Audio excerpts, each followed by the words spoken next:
Hai guys, kembali lagi di channel aku, Diarit. Nah, aku Dia. Ini adalah video yang pengen banget aku share ke kalian karena di video ini aku bakal share buku-buku terbaik yang aku baca sepanjang tahun 2023 dan itu berdasarkan genre buku. Jadi di tahun ini aku baca 82 buku dan itu semua didominasi oleh buku self improvement non fiksi. Di sini banyak genre buku yang bakal aku bahas. Jadi kalau kamu bosan yang ngikutin omongan aku, ocehan aku yang panjang banget, kalian bisa lihat di deskripsi box. Aku bakal bikin segmen-segmen dari nominasi yang aku baca. Kita mulai aja deh tanpa berlama-lama ya. Oke.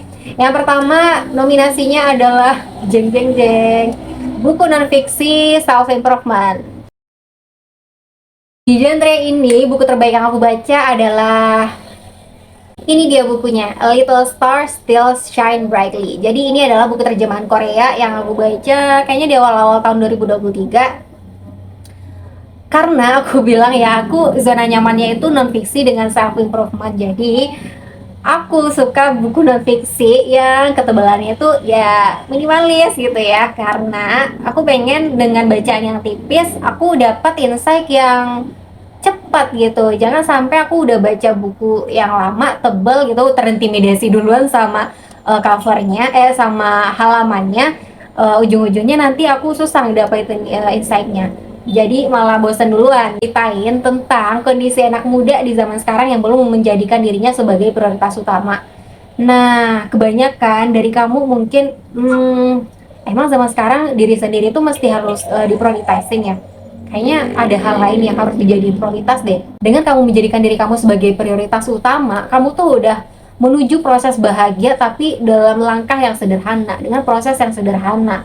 Tapi ya, kenapa kita harus prioritasin diri sendiri? Sementara di lain sisi orang lain tuh banyak benernya gitu. Mending ngikutin orang lain, ada juga yang mikirnya gitu ya. Kamu perlu tahu kalau di hidup itu nggak harus melulu tentang orang lain. Kamu juga wajib diprioritaskan atas segala kecemasan, keterpurukan, dan hal-hal lain yang mungkin bikin kamu sedih. Nah, buku ini adalah penawar dari hal-hal tersebut. Nah, dikala kamu ngerasa lebih redup dari orang lain gitu ya, inget ya, bintang kecil itu cahayanya juga terang loh. Ya, bukan hanya bintang yang besar aja cahayanya terang.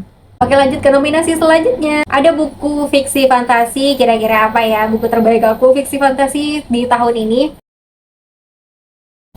Dan pemenangnya jatuh kepada jeng jeng, ada Damsel. Jadi ini buku fiksi fantasi yang banyak mengeluarkan tokoh naga di dalamnya. Entah kenapa kemarin aku lihat storynya Kak Rizky, kalau ada naga-naganya kayaknya bagus gitu kan. Masa iya kak gitu kan, aku coba baca juga ternyata page turner bukunya, ya ampun, ini tuh kayak fiksi fantasi cuma di dalamnya banyak thriller, di dalamnya kejar-kejaran gitu ya sama naga. Aku suka dan ada bahasa naga, jadi di bagian akhir bukunya itu ada kayak kamus bahasa naga. Seriusan ini niat banget penulisnya, seru, pokoknya seru deh baca buku ini, kalian wajib baca. Jadi ceritain tentang seorang putri yang pengen menukar lamarannya dengan kondisi rakyatnya serba kekurangan, sangat tidak sejahtera. Jadi dia pengen menukar hal itu, biar deh aku nikah sama pangeran ini, yang penting kehidupan rakyatku sendiri kembali sejahtera. Nah, ternyata ada yang harus dibayar dari pernikahan ini. Tahu nggak sih, ternyata si putri ini dijadiin tumbal si naga yang aku ceritain tadi. Nah, setelah dia ketemu naga ini nih, ceritanya jadi makin terasa thrillernya. Dia kejar-kejaran sama naga, dan di situ dia banyak komunikasi sama naga menggunakan bahasa naga. Di situ kamu perlu bolak-balik tuh kamus di belakang. Seru deh pokoknya. Ini buku fiksi fantasi terbaik aku di tahun 2023 ini. Lalu nominasi selanjutnya ada apa ya? Ada graphic novel. Jadi aku tahun ini ada baca graphic novel beberapa juga, dan buku terbaik graphic novel yang aku baca di tahun ini judulnya adalah Wake Up Sloth. Jadi ini aku bacanya di Ipusnas. Ipusnas itu adalah aplikasi legal dan ini free, cuma kamu mesti antri sih kalau misalkan stok dari bukunya itu sedikit gitu dan banyak yang minjem. Nah, aku kebetulan kebagian. Nah, aku penasaran. Dan BTW aku dapat rekomendasi buku ini tuh dari Twitter, lagi-lagi dari Twitter. Emang Twitter ini gampang banget ya ngeracunin orang-orang. Jumlah halamannya juga nggak banyak, jadi yang namanya graphic novel, kalaupun banyak halamannya dia tuh nggak ada tulisan yang begitu padat gitu, jadi nggak yang bosenin bacanya. Nah, aku saranin sama kamu kalau misalkan bosan baca buku lagi reading slump, nah graphic novel adalah salah satu solusi. Kalau kamu pengen ngebalikin lagi ini semangat bacanya, bacalah graphic novel karena dia banyak gambar yang memanjakan mata dan bikin kita jadi semangat baca lagi. Jadi buku ini tuh aku rekomendasikan baca untuk para anak muda yang ngerasa dirinya itu ngerasa lambat banget gitu, sementara dunia udah berjalan secepat ini. Jadi di buku ini tuh diceritain anak muda tadi ya, digambarkan dalam bentuk hewan kukang, spesies hewan yang ngapa-ngapainnya tuh serba lambat. Dikasih tips gimana kamu bisa berpikir positif, dan dikasih template juga gimana cara kamu bisa memanajemen hidup lebih baik lagi. Ilustrasinya itu cantik banget, gemes banget, ya ampun. Oke, kita lanjut ke nominasi selanjutnya, Misteri. Oke, pemenangnya adalah The Turn of the Key, karyanya Rothwell. Jadi dia adalah buku pertama dari beliau yang aku baca, dan habis itu aku ngerasa buku beliau harus aku baca semua deh. Soalnya bagus banget. Ini tuh lebih kayak psikologi thriller gitu, guys. Jadi ada seorang pengasuh anak yang dituduh membunuh anak yang diasuh, tapi dia ngaku bukan dia pembunuhnya. Dan bagian awal bukunya itu diawali dengan surat yang dia kirim ke seorang pengacara terkenal yang sama sekali belum pernah dia temui, dan dia yakinkan untuk menjadi pengacaranya dia dalam kasus ini. Ceritanya tuh flashback, dia ceritain ke pengacara ini gimana dianya dulu kerja sebagai pengasuh anak ini, dan tempat dia kerja itu, guys, rumahnya itu canggih banget, semuanya itu serba digital, kayak masak sama buka pintu aja pun itu pakai tombol doang, tak tek tak tek, kelar. Nah, di situ juga banyak kejadian aneh yang terjadi. Dan semenjak dia menjadi pengasuh di rumah itu, banyak rahasia-rahasia yang terungkap tentang rumah itu dulunya. Seru banget, sampai bagian akhir tuh masih terasa serunya. Yang paling aku highlight di buku ini tuh dia kesan creepy-nya tuh dapat banget. Kayak contohnya ada suara aneh muncul keras tiba-tiba. Nah, itu tuh bikin bulu kuduk tuh bergidik banget. Kategori selanjutnya ada fiksi sejarah. Nah, fiksi sejarah di sini yang terbaik versi aku itu ada Perkumpulan Anak Luar Nikah karya Mbak Grace Tioso. Ini bukunya sebenarnya kompleks banget, di dalamnya ada fiksi sejarah, ada komedi, ada romesnya juga, tapi nggak ngebosenin karena ya kompleks tadi. Jadi ceritain seorang ibu rumah tangga yang namanya Martha dan juga sepupunya Yuni yang bikin akun Twitter, dan temanya itu dia menguliti sosok politisi, tapi di sini dia bikin sebagai anonim gitu, nggak bikin kalau oh aku adalah Martha dan Yuni, enggak, mereka bikin di sini anonim banget, ya ampun. Dan itu yang bikin orang-orang baca tweet di akun dia tuh jadi penasaran karena mereka bikinnya kritis banget. Hal ini tuh udah lama dilarang sama suaminya Martha, tapi nggak digubris sama sekali. Kenapa Martha bisa ngelakuin hal ini? Jadi ini adalah tema yang jarang banget aku temuin. Dia di sini ngebahas soal Cindo. Dia gak cuma bikin cerita fiksi yang pace-nya cepat, tapi juga dibarengin dengan riset yang matang. Selain dari itu, tema yang dibahas di sini juga ada tentang persahabatan dan juga kekeluargaan, yang bikin buku ini jadi versi paket lengkap. Oke, next ke kategori selanjutnya ada buku Children Book. Dan pemenangnya adalah Semalam di Kereta Bima Sakti. Dua orang anak yang bernama Giovanni dan Campa Manella, mereka tiba-tiba berada di sebuah kereta lokomotif Bima Sakti. Dalam perjalanan kereta ini mereka nemuin banyak orang-orang unik. Ada penangkap burung dengan topi, terus padang ilalang yang mereka lihat tuh kayak beneran nyata, lagi di dunia fantasi, dan ada rasi bintang yang bertebaran di sekitar. Jadi sebenarnya alurnya memang lambat, tapi karena dia punya ilustrasi yang lucu, jadi aku betah baca. Jalan ceritanya itu penuh dengan kehangatan. Tambahan lagi covernya juga cantik.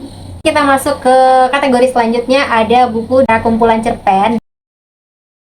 Jadi buku dengan kumpulan cerpen ada juga yang beberapa yang aku baca, dan pemenangnya adalah Kita di Titik Temu. Barusan banget ya, beberapa hari yang lalu aku bahas reviewnya dan langsung masuk ke kategori buku favorit versi kumpulan cerpen. Sesuai dengan yang di judulnya, konteks sebuah pertemuan.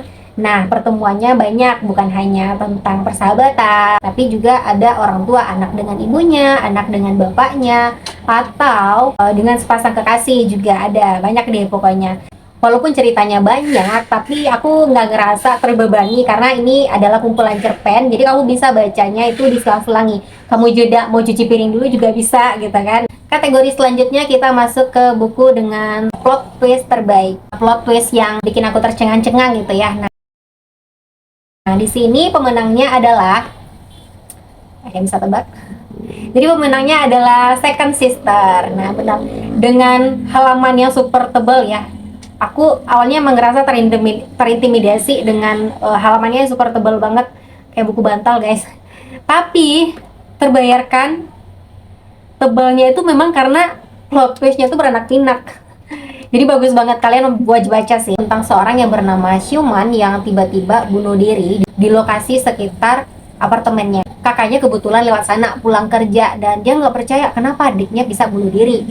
Padahal kenyataannya Xiuman ini adalah anak dengan ya biasa-biasa aja, nggak ada masalah sama sekali dan juga nggak ada masalah yang dia keluhkan. Setelah diselidiki lagi, ternyata yang menjadi hal utama kenapa si Xiuman ini bunuh diri adalah karena pelecehan seksual. Tapi dibalik itu ternyata ada fakta lain yang dia temukan. Jadi ada postingan di sebuah platform yang namanya Popcorn dengan username KitKit727 yang menyudutkan adiknya si Ngai ini sebagai anak yang nakal, pelacur, dan juga sebagai perebut kekasih orang katanya. Hal itu bikin Ngai jadi semangat untuk menemukan pelakunya tapi dengan bantuan detektif. Sebelumnya tuh aku udah lama banget cari bacaan thriller yang page turner. Dan akhirnya alhamdulillah ditemukan dengan penulis Hong Kong. Jadi ini adalah buku dari penulis Hong Kong terjemahan. Plotnya di sini enak banget, rapi banget, narasinya juga ngalir. Kemudian kita masuk ke kategori selanjutnya, ada buku dengan Best Beautiful Cover, buku dengan cover tercantik. Menangnya adalah Serdadu Pantai. Jadi ini buku yang nggak terbit di tahun 2023, tapi aku baru baca buku ini di tahun 2023. Covernya itu cantik banget, kayak gambaran orang-orang di tepi pantai ya, serdadu pantai ya. Jadi serdadunya itu para anak-anak bocah SD, tapi dengan perpaduan warna yang aku rasa cantik banget gitu. Mungkin karena aku juga suka warna biru, jadi warna biru dipadu-padankan dengan warna pasir dan juga terumbu karang. Jadi singkatnya cerita ini adalah anak-anak yang hidup di tepi pantai. Mereka adalah anak-anak SD yang lagi senang-senangnya main di usia mereka. Ada yang namanya Surman, anak yang punya kisah hidup nyesek tapi dia tetap bahagia dengan hidupnya. Kemudian ada Poci yang super lemot anaknya. Ada Odi namanya, dia tuh rajin dan juga detail perhatiin kebersihan pantai. Ceritanya di sini sederhana dan narasinya bikin aku baca buku ini jadi betah bertahan lama. Porsi ceritanya juga pas, persahabatan, kekeluargaan, dan juga rasa mencintai alam di dalamnya. Di sini juga banyak bahas tentang budaya dan alam sendiri dari daerah Buton. Kamu yang pengen baca buku dengan cerita yang sederhana tapi heartwarming, buku ini cocok kamu baca di tahun depan ya, di tahun 2024. Jadi wishlist deh atau TBR ya. Nah, jadi kategorinya itu aja. Udah banyak ya, udah banyak banget kategorinya. Kalian mungkin bosan dengerin aku. Nah, itu dia buku-buku terbaik aku di tahun 2023. Semoga aku bisa ngeracunin kalian buku-buku terbaik lagi di tahun berikutnya. Doain aku baca buku lebih banyak lagi, bukan yang banyak aja sih, banyak tapi juga ngasih insight juga yang banyak di aku ya. Jangan sekedar baca aja tapi insight-nya juga dapat di kita ya. Nah, kalau kamu punya buku-buku terbaik versi kamu juga ya, kamu bisa komen di bawah. Nah, mana tahu bisa juga ngeracunin yang lain. Aku juga bisa keracunan karena kalian kan. Mana tahu itu juga bisa jadi salah satu buku yang aku jadikan wishlist di tahun depan mungkin. Nah, kita bisa tukeran wishlist guys. Oke, terima kasih sudah menonton video ini. Dah.